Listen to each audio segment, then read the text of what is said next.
प्रिय विद्यार्थियों, अब तक हमने पढ़ा उपभोक्ता व्यवहार से क्या आशय है, इसके अध्ययन के क्या उद्देश्य हैं। आज हम देखेंगे उपभोक्ता व्यवहार को प्रभावित करने वाले घटक। उपभोक्ता व्यवहार को प्रभावित करने वाले जो घटक हैं उनको हम मुख्यतः 3 भागों में बांट सकते हैं, जिसमें से पहला है मनोवैज्ञानिक तत्व, साइकोलॉजिकल फैक्टर्स।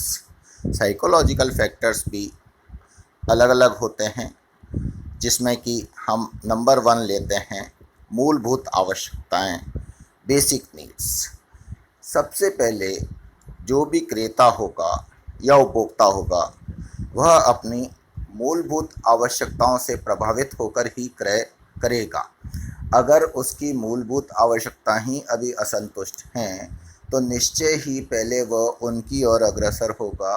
वो जब तक संतुष्ट नहीं हो जाती और किन्हीं भी आवश्यकताओं की तरफ उसका ध्यान नहीं जाएगा। अगर आपको याद हो तो आपने फर्स्ट ईयर में अभिप्रेरणा के जो सिद्धांत पढ़े थे उसमें एक सिद्धांत पढ़ा था मास्लो का आवश्यकता क्रमबद्धता सिद्धांत, जिसमें कि आपने पढ़ा था कि व्यक्ति अपनी 5 आवश्यकताओं की एक सीढ़ी होती है, सीढ़ी दर सीढ़ी उस क्रम में चढ़ता है। जब तक उसकी पूर्व आवश्यकता संतुष्ट नहीं हो जाती वह अगली आवश्यकता को संतुष्ट करने के लिए तत्पर नहीं होता। अतः विपणनकर्ता के लिए यह जानना जरूरी है कि वह आवश्यकताओं के क्रम में किस स्थान पर है। मूलभूत आवश्यकताएं व्यक्ति के व्यवहार को बहुत ज़्यादा प्रभावित करती हैं, उपभोक्ता व्यवहार को बहुत ज़्यादा प्रभावित करती हैं। एच मास्लो ने इन आवश्यकताओं का क्रम इस प्रकार बताया है। सबसे पहले जो व्यक्ति उपभोक्ता संतुष्ट करना चाहता है वो है अपनी शारीरिक आवश्यकताएं, फिजियोलॉजिकल नीड्स। फिजियोलॉजिकल नीड्स में अगर मोटा मोटी आप कहना चाहें तो कह सकते हैं रोटी, कपड़ा, मकान। ये व्यक्ति की जो सबसे पहले मूलभूत आवश्यकता होती है, इसको वह संतुष्ट करना चाहता है। जब तक व्यक्ति को रोटी, कपड़ा, मकान नसीब नहीं हो तब तक वह अन्य किसी भी आवश्यकता की संतुष्टि के लिए विचार भी नहीं कर सकता। दूसरी आवश्यकताओं के क्रम में है सुरक्षात्मक आवश्यकताएं। जब व्यक्ति को एक बार रोटी, कपड़ा, मकान अर्थात शरण उपलब्ध हो जाती है, अब वो ये चाहता है कि इनकी निरंतरता की सुरक्षा उसके जीवन में रहे। अगर वो ना भी रहे तो उसके परिवार को, उसके आश्रितों को, उसके बच्चों को यह नियमित मिलती रहें। इन आवश्यकताओं की संतुष्टि में आप देखिए व्यक्ति जिन चीज़ों की ओर अग्रसर होगा या जिन चीज़ों के उपभोग की ओर अग्रसर होगा, वस्तु और सेवाएं, वे हैं जैसे पीएफ योजना लेना, पेंशन योजना लेना, ग्रेच्युटी योजना ले लेना, बचत योजनाएं ले लेना, बीमा करा लेना। तो ये सारी जो सुरक्षात्मक आवश्यकताओं की संतुष्टि के लिए आवश्यक हैं, तो व्यक्ति इन सेवाओं की ओर अग्रसर होगा। जब सुरक्षात्मक आवश्यकताएं पूरी कर लेगा उसके बाद यदि उसके पास क्रय शक्ति बढ़ती है तो व्यक्ति सामाजिक आवश्यकताओं की संतुष्टि के लिए तत्पर होगा। अब सामाजिक आवश्यकताओं से तात्पर्य यह है, क्योंकि आप जानते हैं व्यक्ति एक सामाजिक प्राणी है, उसकी निश्चय ही अगर वो पूरी कर पाए चाहे नहीं कर पाए, लेकिन एक ये प्रवृत्ति रहती है और इच्छा रहती है कि वह परस्पर समाज में आए जाए, लोग उसको जाने, वह लोगों को जाने, लोग उसके यहाँ आए, वह लोगों के यहाँ जाए और सामाजिक अंतर्क्रियाएं प्रारंभ हों। जैसे क्लब हैं, समारोह हैं, इनमें तो ये सामाजिक आवश्यकताओं की संतुष्टि के लिए व्यक्ति सदा ही तत्पर रहता है, जिससे कि समाज से उसका जुड़ाव हो। अब यह देखते हैं आप कि इन आवश्यकताओं की संतुष्टि के बाद व्यक्ति की जो आवश्यकताएं उत्पन्न होती हैं वो हैं स्वाभिमान संबंधी आवश्यकताएं, एस्टीम नीड्स। अब व्यक्ति जब अपनी मूलभूत आवश्यकताओं में इस क्रम में आगे बढ़ता है तो वो उसकी स्वाभिमान संबंधी आवश्यकताएं उत्पन्न होती हैं। स्वाभिमान संबंधी आवश्यकताओं में हम ये देख सकते हैं कि व्यक्ति अब ये चाहता है कि वो एक्सक्लूसिव लगे।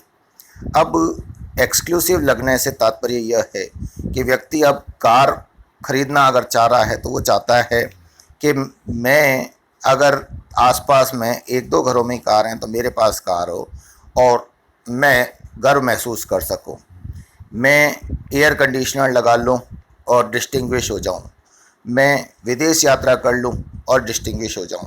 तो ये स्वाभिमान संबंधी आवश्यकताएं हैं। आत्मतुष्टि आवश्यकताएं, सेल्फ एक्चुअलाइजेशन, व्यक्ति अपने जीवन में परम संतुष्टि के लिए जो परिकल्पना करता है, यदि वह उसे प्राप्त हो जाए तो ये इसको कहते हैं सेल्फ एक्चुअलाइजेशन। व्यक्ति ने वो प्राप्त कर लिया जिसके लिए कि वह स्वयं तत्पर था या जिसे कि वह प्राप्त करना जिंदगी में चाहता था। तो ये आवश्यकताएं जो हैं ये व्यक्ति की क्रमबद्धता को दर्शाती हैं और ये मूलभूत आवश्यकताओं में आती हैं। उसके बाद हम लेते हैं दूसरा फैक्टर जो साइकोलॉजिकल है, वो है छवि। छवि व्यक्ति के जीवन में एक बहुत बड़ा जो मनोवैज्ञानिक तत्व है जो कि उपभोक्ता व्यवहार को प्रभावित करता है। छवि से आशय है व्यक्ति के एक अनुभव जो वो महसूस करता है और या इम्प्रेशन जो वो एक लेता है, जो कि पूर्व कोई भी प्रोडक्ट्स हों या वर्तमान कोई भी प्रोडक्ट्स हों या सेवाएं हों, उनको जो वो कंज्यूम करता है तो वो कैसा महसूस करता है, उसको कैसा उस प्रोडक्ट के बारे में अनुभव होता है, तो ये उस प्रोडक्ट की, उस उत्पादक की छवि उसके दिमाग में बनाता है। जैसे अगर आप मान लें कि आपने जैसे देखा था कि रामदेव बाबा, पतंजलि के जो प्रोडक्ट्स आते थे, इनके संबंध में एक छवि बन गई स्वदेशी। अब ये स्वदेशी की छवि ने इस मार्केट को इतना तेज़ी से बढ़ाया कि लोग इसकी ओर अग्रसर हो गए। साथ ही इसके साथ ये भी छवि जुड़ गई कि यह केमिकल्स या हानिकारक तत्वों से मुक्त प्रोडक्ट्स का निर्माण करते हैं जो कि स्वास्थ्य के लिए अच्छे होते हैं, हाइजीनिक होते हैं। तो हाइजीनिक और स्वदेशी ये दो छवि ने रामदेव जी की पतंजलि के प्रोडक्ट्स को बहुत ज़्यादा बढ़ा दिया। पियर्स साबुन के बारे में लोग ये मानकर चलते हैं, इसकी छवि ऐसी है कि ये त्वचा को नमी बनाए रखता है, त्वचा की नमी बनाए रखता है, मॉइस्चराइज करे रखता है। तो छवि बहुत बड़ी भूमिका उपभोक्ता व्यवहार के निर्धारण में अदा करती है। अब ये छवि भी 3 प्रकार की हो सकती है, जैसे स्वयं की छवि। एक व्यक्ति अपने दिमाग में अपने बारे में एक पिक्चर बनाकर रखता है, छवि बनाकर रखता है जो कि स्वयं के बारे में होती है। उसके अनुसार वो सोचता है कि मुझे किस प्रकार के प्रोडक्ट्स यूज़ करने चाहिए। मान लीजिए एक व्यक्ति ने अपने बारे में छवि बना ली कि मैं एक नोबल प्रोफेशन से जुड़ा हुआ हूँ और मुझे केवल सात्विक चीज़ें खानी चाहिए और केवल सोबर कपड़े पहनने चाहिए, तो वो वैसा ही आचरण करेगा। मान लीजिए एक पंडित है, वो धोती कुर्ता ही पहनेगा क्योंकि उसको ये पता है कि तू समाज का सबसे उत्कृष्ट है और अलग नज़र आना चाहिए। एक कवि है, वो अपने साथ कुर्ता पजामा और ऐसे ही वस्त्र धारण करना चाहेगा क्योंकि वो ये जानता है कि मेरी एक छवि इस प्रकार की है कि मैं एक स्कॉलर लाइक पर्सनैलिटी समाज के बीच में स्थापित हूँ। दूसरी छवि होती है उत्पाद अथवा सेवा की छवि। उत्पाद अथवा सेवा की छवि ये ऐसी छवि है जिसके बारे में कि व्यक्ति उत्पाद अथवा सेवा के बारे में एक इमेज बना लेता है कि ये उत्पाद हमेशा ही अच्छा है। जैसे मान लीजिए किसी ने बना लिया कि च्यवनप्राश खाने से बुढ़ापा दूर रखा जा सकता है या आंतरिक ताकत उत्पन्न की जा सकती है, इम्यूनिटी उत्पन्न की जा सकती है। मार्गो साबुन से नहाने से स्किन डिजीज़ नहीं होती क्योंकि ये नीम का साबुन है। तो ये उत्पाद की छवि बन जाती है। सेवाओं के बारे में भी मान लीजिए आपने देखा है इतने सारे प्राइवेट प्लेयर्स जीवन बीमा के क्षेत्र में आए, लेकिन जीवन बीमा निगम की एक छवि बन गई, उसकी सेवाओं की छवि बन गई कि सबसे ज़्यादा विश्वसनीय यही है। उसके बाद में जो छवि होती है वो होती है ब्रांड की छवि। कई बार व्यक्ति ब्रांड के नाम से चीज़ खरीदता है। आपने देखा होगा कि ब्रांड कई बार इतनी अच्छी छवि बना देती है उपभोक्ताओं के दिमाग में। जैसे वनस्पति घी के नाम से लोग केवल डालडा ब्रांड को जानते हैं, वनस्पति घी का नाम ही डालडा घी हो गया क्योंकि उस ब्रांड के नाम से ये पता है कि ये सबसे अच्छी ब्रांड है। आप रूरल इंडिया में देखेंगे तो डिटर्जेंट पाउडर के लिए केवल निरमा शब्द ही इस्तेमाल करते हैं। वो बाज़ार में जब भी जाते हैं कि थोड़ा सा निरमा देते हैं। ऐसे ही शहरी क्षेत्र में अगर कोई खुला डिटर्जेंट पाउडर खरीदेगा तो वो केवल सर्फ ही मांगेगा यद्यपि और भी कई ब्रांड आते हैं। तो ब्रांड की कई बार ऐसी छवि बन जाती है कि वह अपने आप में उपभोक्ता के व्यवहार को प्रभावित करने के लिए पर्याप्त होता है और व्यक्ति ब्रांड लॉयल हो जाता है, क्योंकि उस ब्रांड के प्रति उसकी छवि ऐसी बन गई है कि बस ये ब्रांड और कुछ भी नहीं। जैसे डाबर का गाय छाप आंवला तेल, ब्रह्मी आंवला तेल, तो अब ये छवि जो होती है ये ब्रांड की बन जाती है। तीसरा साइकोलॉजिकल फैक्टर है सीखना, लर्निंग। अब लर्निंग जो है यह एक ऐसी प्रक्रिया है जिससे कि उपभोक्ता का व्यवहार प्रभावित होता है। लर्निंग में रीजनिंग, जैसे हम लर्निंग जो हमारे ज़िंदगी में कोई चीज़ सीख जाते हैं, हमारे बिहेवियर को बहुत ज़्यादा प्रभावित करती है। उस लर्निंग प्रोसेस में कई तत्व काम करते हैं, जैसे रीजनिंग, विवेकशीलता, थिंकिंग, हमारा विचार,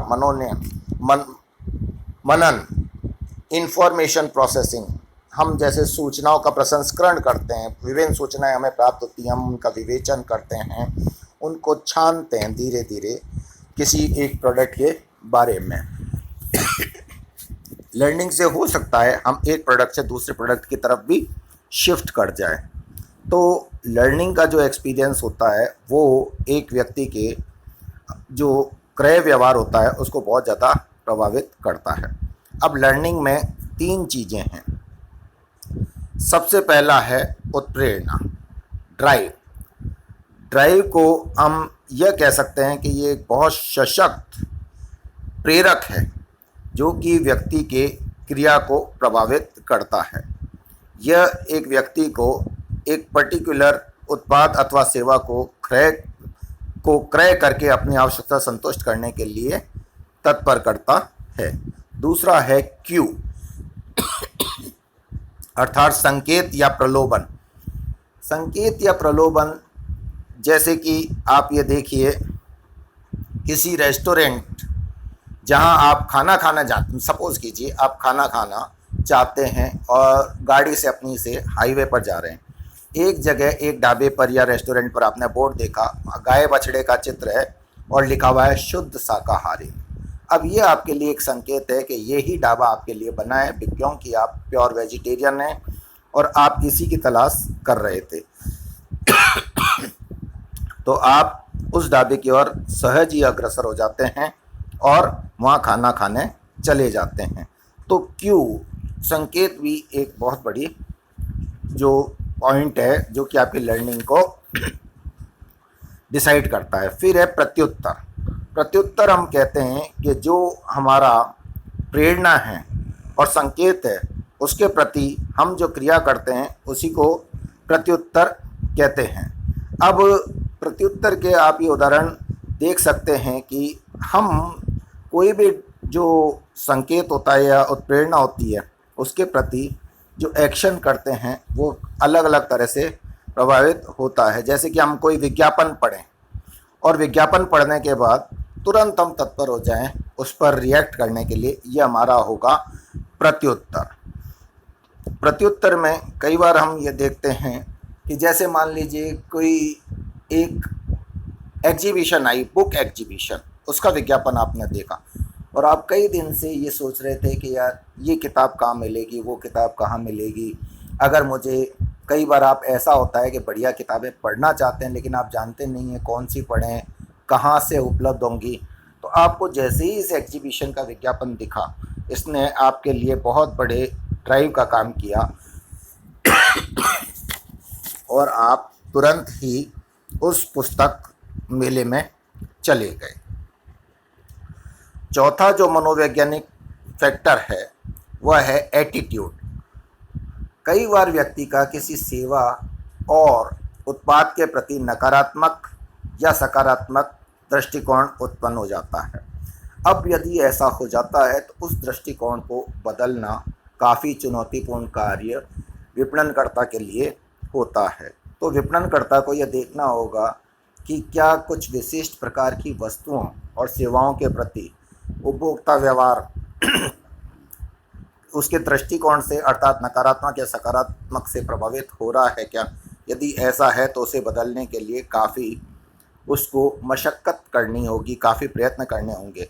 अब अगर आपको मैं उदाहरण बताऊं तो सबसे पहले ये जो सॉफ्ट ड्रिंक्स आप लेते हैं, कोको कोला, थम्स अप, इनके बारे में जब रामदेव जी का एक वक्तव्य आया था, उन्होंने ये सिद्ध किया था कि ये डेंजरस हैं हेल्थ के लिए। ये जो आप पी रहे हैं ये धीमा जहर पी रहे हैं। उन्होंने बताया कि हम जो बाथरूम क्लीनर है, टॉयलेट क्लीनर, उसके रूप में इसका यूज़ करें। और उन्होंने दिखाया कि कितनी तेज़ी से मैल और अन्य चीज़ों को काटते हैं। तो उन्होंने ये आपके सामने प्रमाणित कर दिया कि उसी तरह से ये आंतों को भी उसी तरह से डैमेज करते हैं। तो एक बार को तो इन सॉफ्ट ड्रिंक्स का मार्केट बहुत ज़्यादा गिर गया, क्योंकि इनके प्रति नकारात्मक दृष्टिकोण उत्पन्न कर दिया गया। कई बार जब ये नकारात्मक दृष्टिकोण उत्पन्न हो गया तो बड़ी बड़ी कंपनियां जो इन सॉफ्ट ड्रिंक्स के व्यवसाय में थीं, उनके लिए बहुत बड़ी चुनौती आई। लेकिन उन्होंने इस चुनौती को वापस इन वस्तुओं के प्रति सकारात्मक दृष्टिकोण में इस तरह से परिवर्तित किया कि उन्होंने इसमें कुछ ऐड कर कर इनका नाम सॉफ्ट ड्रिंक्स के बजाय हेल्थ ड्रिंक्स रख दिया और कहा these are meant for boosting your health. These contain the elements which are very much fruitful for your health. जैसे ही ये हुआ और आपका स्वास्थ्य के संबंध में दृष्टिकोण देखते हुए इस भावना को इन्होंने उत्पाद को एनकैश किया और पुनः सकारात्मक धीरे धीरे धीरे धीरे नकारात्मक कम से कम समाप्त कर दिया और सकारात्मकता की ओर आपका दृष्टिकोण अग्रसर कर दिया। फिर हम जो दूसरा लेते हैं दृष्टिकोण के बाद, दृष्टिकोण और उसके पश्चात लास्ट जो इसमें हम लेते हैं वो है वैयक्तिक विशेषताएं मनोवैज्ञानिक फैक्टर में। अब जो पर्सनालिटी ट्रेट्स होते हैं वो भी उपभोक्ता व्यवहार को बहुत ज़्यादा प्रभावित करते हैं। ये जो विशेषताएं होती हैं एक व्यक्ति में, वो उसको अन्य लोगों से अलग बनाती हैं, उसके व्यवहार को अन्यों से अलग बनाती हैं। जैसे कि एक व्यक्ति दूसरे से कई मायनों में अलग हो सकता है। एक व्यक्ति की इच्छा हो सकती है कि उसकी लोगों पर डोमिनेंस रहे, तो वो उस तरह से अपना जो उत्पाद होगा या सेवा होगी उसका चयन करेगा। एक व्यक्ति आक्रामकता रखता है कंजम्पशन में, क्रय में, वो उसके लिए चयन का और क्रय का आधार अन्य होगा। वो मूल्य नहीं देखेगा, वो अधिकाधिक क्रय में विश्वास रखेगा या अधिकाधिक उपभोग में विश्वास रखेगा।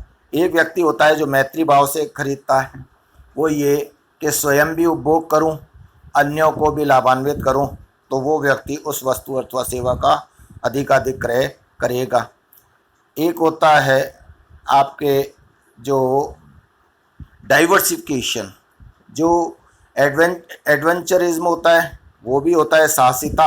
अब साहसिकता, एडवेंचरस जो एक्टिविटीज़ होती हैं वो ये कि मान लीजिए आपको ऐसा कोई मौका मिल गया कि आप मान लीजिए कोई एक टूर पैकेजर ने आपको एक पैकेज ऑफ़र किया जिसमें आपको स्कीइंग, आपको पर्वतारोहण, इनका मज़ा देने का, इनका आनंद दिलाने का भरोसा दिलाया और उसने कहा कि आपको कुल्लू मनाली में ये सब करवाया जाएगा, तो आप सहज ही आकर्षित हो जाते हैं, क्योंकि आप एक एडवेंचरस नेचर के हैं और आप ये चाहते थे कि आपको ऐसा मौका मिले। और जैसे ही ऐसा मौका मिला आप तुरंत तत्पर हो गए इस मौके को लेने के लिए। फिर कुछ व्यक्ति होते हैं जो डिपेंडेंस वाले होते हैं वो अनुसरणकर्ता बनेंगे। उनका व्यवहार इस चीज़ पर निर्भर करेगा कि पहले लोगों के अनुभव को किसी प्रोडक्ट अथवा सेवा के बारे में देख लें। अगर वो अच्छा है तो वो उस प्रोडक्ट और सेवा का क्रय करना चाहेंगे, और अगर लोगों से प्रतिक्रियाएं बहुत ज़्यादा अच्छी नहीं हैं तो वो उसका अनुसरण नहीं करेंगे और वो कोई अन्य प्रोडक्ट अथवा सेवा खरीदेंगे। एक फैक्टर पर्सनैलिटी का ये भी होता है सोशिएबिलिटी। आप वो नहीं करेंगे जो आपका जी चाहता है, आप वो करेंगे जो समाज में स्वीकार्य है, जो समाज चाहता है, जो समाज में सभी लोग कर रहे हैं। तो ऐसा व्यवहार भी किसी उत्पाद या सेवा के प्रति उपभोक्ता के क्रय व्यवहार को प्रभावित करता है। इसके बाद में हम लेते हैं आर्थिक कारक जो कि उपभोक्ता व्यवहार को प्रभावित करते हैं। ये हैं इकोनॉमिक फैक्टर्स। अब इकोनॉमिक फैक्टर्स में भी नंबर 1 है जैसे परिवार। परिवार यानी परिवार जो होता है, इकोनॉमिक फैक्टर्स में सबसे पहले हम लेंगे व्यक्तिगत आय। व्यक्तिगत आय ये व्यक्ति की जितनी होगी उस पर डिपेंड करेगा कि उसका उपभोक्ता व्यवहार कैसा होगा। अगर आय इतनी सीमित है कि आप केवल मूलभूत आवश्यकताओं की संतुष्टि कर पाएँ तो फिर आप बहुत ज़्यादा आकर्षण विपणनकर्ता के लिए नहीं होंगे, क्योंकि उसको पता है कि कितना भी विज्ञापन कर लिया जाए उपभोक्ता क्रय करने के लिए प्रेरित नहीं हो सकता। लेकिन अगर आपकी आय अच्छी है तो आप संभाव्य क्रेता में शामिल हो जाएंगे, क्योंकि अगर आपको लुभा लिया जाए, पर्याप्त उत्प्रेरित कर दिया जाए तो आप स्वाभाविक रूप से किसी वस्तु अथवा सेवा के उपभोग के प्रति, क्रय के प्रति आकर्षित हो सकते हैं। फिर होता है पारिवारिक आय। पारिवारिक आय भी इस बात को निर्धारित करती है कि क्रय पैटर्न क्या होगा, उपभोक्ता व्यवहार कैसा होगा। फिर भावी आय की प्रत्याशा। कई बार व्यक्ति इस आशा में चीज़ों का क्रय कर लेता है, विशेषतर टिकाऊ चीज़ों का, जैसे टीवी है, फ्रिज है, एसी है, कार है। इनका क्रय इस प्रत्याशा में कर लेता है कि भविष्य में उसे बोनस मिलेगा, भविष्य में उसकी कोई LIC की पॉलिसी मैच्योर हो रही है, भविष्य में उसे कोई मान लीजिए पेरेंटल प्रॉपर्टी के सेल से हिस्सा मिलने वाला है, या और कोई भी उसने FD करा रखी है वो मैच्योर होने वाली है। तो भावी आय की प्रत्याशा में भी कई बार उपभोक्ता व्यवहार प्रभावित होता है। फिर होता है स्वेच्छाधीन आय। देखिए, व्यक्ति की जो आय होती है, अब आप उसमें से मूलभूत आवश्यकताओं की पूर्ति कर लेते हैं, सुरक्षात्मक आवश्यकताओं इत्यादि की, तो शेष जो आय बचती है जिसको आप अपनी इच्छा से खर्च कर सकते हैं, वो आय आपके पास पर्याप्त बच रही है, उसको कहते हैं स्वेच्छाधीन आय, डिस्क्रिशनरी इनकम। ये आपके इच्छा पर निर्भर है कि आप इसको कहाँ व्यय करेंगे। यहाँ न केवल व्यक्तिगत विशेषताएं बल्कि आय इत्यादि ये सब मिलकर व्यक्ति के व्यवहार को प्रभावित करेंगे। और फिर है कंज्यूमर क्रेडिट। अगर आपको साख सुविधाएं मिल रही हैं तो आपका उपभोग व्यवहार परिवर्तित हो जाएगा। मान लीजिए मकान आपको किस्तों पर मिल रहा है, कार आपको किस्तों पर मिल रही है, रेफ्रिजरेटर आपको किस्तों पर मिल रहा है, AC आपको किस्तों पर मिल रहा है, कोई बच्चों के लिए कोचिंग इंस्टीट्यूट आपको शिक्षण की व्यवस्था किस्तों में पेमेंट के आधार पर दे रहा है, तो आप उनका उपभोग डेफर नहीं करेंगे, स्थगित नहीं करेंगे, बल्कि वर्तमान उपभोक्ता ही उसके बन जाएंगे। तो उपभोक्ता साख व्यवस्था कैसी है इस पर भी निर्भर करता है कि आप उपभोक्ता व्यवहार आपका कैसा होगा। आप उपभोग वर्तमान में करना पसंद करेंगे या भविष्य के लिए उसको डेफर करना पसंद करेंगे। और इन तत्वों में जो तीसरी श्रेणी है वो है सामाजिक तत्व अथवा कारक। इसमें है आपका परिवार। आप परिवार में चर्चा करके केवल आपके विचारों से नहीं, समस्त परिवारजन के विचारों से छनकर जो निष्कर्ष आता है उसके अनुसार अपना उपभोक्ता व्यवहार निर्धारित करते हैं। दूसरा जो विशेषता है वो है सामाजिक श्रेणी। आपकी सोशल क्लास क्या है। अब ये सोशल क्लास आय के अनुसार हो सकती है। आप निम्न आय वर्ग में आते हैं, आप मध्यम आय वर्ग में आते हैं, आप उच्च आय वर्ग में आते हैं। जिस प्रकार की आपकी सामाजिक श्रेणी होगी उसी प्रकार का आपका क्रय व्यवहार होगा, उपभोक्ता व्यवहार होगा। पेशा अनुसार या धंधे अनुसार, ऑक्यूपेशन बेस्ड होता है आपका जो उपभोक्ता व्यवहार होता है। अब मान लीजिए शिक्षित लोग हैं, जो ऐसे पेशेवर लोग हैं जिनके लिए कि क्वालिटी इम्पोर्टेंट है, वो प्राइस कॉन्शियस नहीं होंगे, वो मूल्य को महत्व नहीं देकर वस्तु की गुणवत्ता को महत्व देते हुए क्रय करेंगे। और अगर आप पेशे से ऐसे हैं कि रफ एंड टफ आपकी लाइफ है, जैसे कृषक हैं, गाड़ियाँ लोहार हैं, या आप फिजिकल लेबर करने वाले मजदूर हैं, तो आपका उपभोक्ता व्यवहार तदनुसार होगा। आप रफ एंड टफ लेकिन सस्ती वस्तुओं का प्रयोग करना पसंद करेंगे, क्योंकि आपकी उपभोग आवश्यकताएं अधिक हैं, फिजियोलॉजिकल, लेकिन आपकी आय तदनुसार नहीं है, इसलिए आपको सस्ती और बहुतायत में वस्तु चाहिए। और जो पेशे से ऐसे लोग हैं जो बिल्कुल समाज में डिस्टिंग्विश्ड हैं, उनको क्वालिटी की लेकिन कम मात्रा में वस्तु चाहिए। स्वामित्व और शक्ति के अनुसार भी होता है। कई लोग ऐसे होते हैं जिनके पास अच्छी प्रॉपर्टी है, ऑनरशिप पैटर्न में वो आगे हैं, तो उनका उपभोग व्यवहार अलग होगा और अन्यों का अलग होगा। जीवन शैली आधारित, वेजिटेरियन है या नॉन वेजिटेरियन है, क्रिश्चियन है, हिंदू है, मोमडन है, कैसी जीवन शैली आप जीते हैं। आप महाराष्ट्रियन हैं, राजस्थानी हैं, गुजराती है। आप देखिए रेस्टोरेंट में आप जाते हैं, वहाँ लाइफ स्टाइल के अनुसार लिखा हुआ होता है south Indian, north Indian food, अब महाराष्ट्रियन, राजस्थानी थाली। अब ये क्या है, ये जीवन शैली आधारित प्रोडक्ट्स आपको पेश किए जा रहे हैं। तो जीवन शैली पर भी निर्भर करता है कि व्यक्ति का उपभोक्ता व्यवहार कैसा होगा। ऐसे ही शिक्षा का स्तर भी निर्धारित करता है उपभोक्ता व्यवहार को। आप हाईली एजुकेटेड हैं तो आपका बहुत सारे प्रोडक्ट्स और सेवाओं के प्रति अवेयरनेस ज़्यादा होगी। आप विभिन्न प्रोडक्ट्स को कंपेयर कर उनमें जो बेस्ट होगा उसका क्रय करेंगे। लेकिन अगर आप अशिक्षित हैं तो आपको सहज जो उपलब्ध है आप उस प्रोडक्ट का उपभोग करना पसंद करेंगे। और लास्ट हम इसमें कह सकते हैं उपभोग प्रवृत्ति के आधारित, कंजम्पशन पैटर्न। आप जो करते आ रहे हैं वही कंज्यूम करेंगे जब तक कि आपको बहुत ज़्यादा प्रेरित किसी नए उत्पाद अथवा सेवा के लिए नहीं कर दिया जाए। इसके बाद आती है संस्कृति। अब संस्कृति किस प्रकार से उपभोक्ता व्यवहार को प्रभावित करती है। संस्कृति के जो प्रमुख कुछ तत्व हैं वो उपभोक्ता व्यवहार पर बहुत ज़्यादा प्रभाव डालते हैं। जैसे आपने कुछ विश्वास पाल रखे हैं, बिलीफ पाल रखे हैं, इस चीज़ का प्रयोग करना चाहिए, इसका नहीं करना चाहिए। जैसे मान लीजिए आपने एक तय कर लिया कि सावन के महीने में दही का सेवन हानिकारक होता है, तो अचानक उस समय दही के प्रोडक्ट्स मिलना कम हो जाए, वो बिकना कम हो जाएंगे। अगर एक बार ये वहम फैल गया कि डेयरी प्रोडक्ट्स से कोई विशिष्ट बीमारी होने की संभावना हो सकती है, तो अचानक आप देखेंगे कि डेयरी प्रोडक्ट्स का विक्रय कम हो जाएगा। गर्मी में मान लीजिए एक विश्वास फैल गया कि रस की मिठाइयाँ ज़्यादा समय तक प्रिजर्व कर नहीं रखनी चाहिए, तो आप देखिए जितनी भी बंगाली स्वीट्स हैं उनकी बिक्री अचानक कम हो जाएगी, क्योंकि लोग ये मानते हैं कि ये उतना ही क्रय किया जाना चाहिए जितना तुरंत कंज्यूम करना है।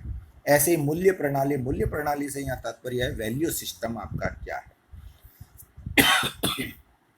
अगर आपका वैल्यू सिस्टम उच्च मापदंडों वाला है तो आप वैसा ही उपभोक्ता व्यवहार करेंगे।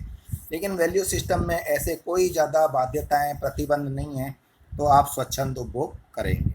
नैतिक मापदंड क्या है, उसके बाद नैतिक मापदंड में आप देखिए कई समाज ऐसे होते हैं जहाँ सिगरेट, बीड़ी, शराब इनका सेवन वर्जित होता है, मांसाहार। तो ये देखना होगा कि जहाँ हम हमारा संभावित बाजार देख रहे हैं वहाँ के नैतिक मापदंड कैसे हैं, परंपराएं और रिवाज क्या हैं, उसके अनुसार भी चीज़ें बिकती हैं, आदतें कैसी हैं, व्यवहार स्तर क्या है। ये सब चीज़ें प्रभावित करती हैं। फिर संदर्भ समूह से आशय उन समूहों से है जिनके आधार पर कि उपभोक्ता अपने विचारों एवं स्थापित धारणाओं का मूल्यांकन करता है। और फिर है विचार निर्धारक नेता, जो व्यक्ति आपके क्रय व्यवहार से संबंधित निर्णयों को प्रभावित करते हैं उन्हें विचार निर्धारक नेता या ओपिनियन लीडर्स कहते हैं। ये भी आपके उपभोक्ता व्यवहार को बहुत ज़्यादा प्रभावित करते हैं। Thank you very much.